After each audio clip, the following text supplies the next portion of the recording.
evening, hackers and friends of UPMC Children's Hospital. I'm Stephanie McMahon, Chief Brand Officer of WWE and a proud trustee of Children's Hospital of Pittsburgh Foundation. I'm thrilled to be a part of this groundbreaking event in support of children's health, and I do want to thank everyone here tonight, especially the hackers, for all of the important work that you're about to do. I can't even imagine the brain power that's going to be dumped in the next 24 hours. It hurts my head just thinking about it.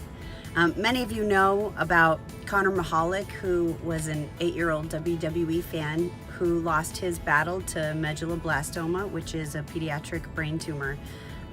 Connor was an angel on earth, and I absolutely fell in love with him, as has the whole WWE universe. He was treated at Children's Hospital of Pittsburgh, and just to give you a little idea about his personality, when his nurse, Stacy, his favorite nurse, would come in to give him his treatment, he would boo her, which was just the greatest because it called everything out for what it was and really showed his personality. He was such a bright light. And my husband and I started a fund called Connor's Cure that currently sits with V Foundation and also supports Children's Hospital of Pittsburgh to help find a cure so no child or their family has to suffer. But my challenge for all of the hackers in the room, I've had the privilege of visiting some very courageous patients and families during their cancer journeys and continue to do so. And I've learned that the diagnosis, of course, is a difficult, lonely road. The treatment process is long, arduous, and exceptionally isolating for both parents and their families.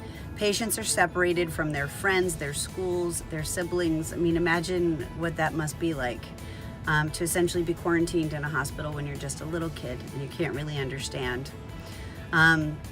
For extended periods of time with few options of being meaningfully connected. So my challenge to you is to develop a solution that supports the patient and family's emotional journey, but yet still keeps them connected to the people and the things that matter most. For example, I had a friend of mine named Dylan who had a robot that would go to class for her, and the robot could interact and the classmates could see Dylan and she could see them, and the robot was there as if the robot was Dylan. So that's just one example of using technology in that way. But what other ways can you bring these families together?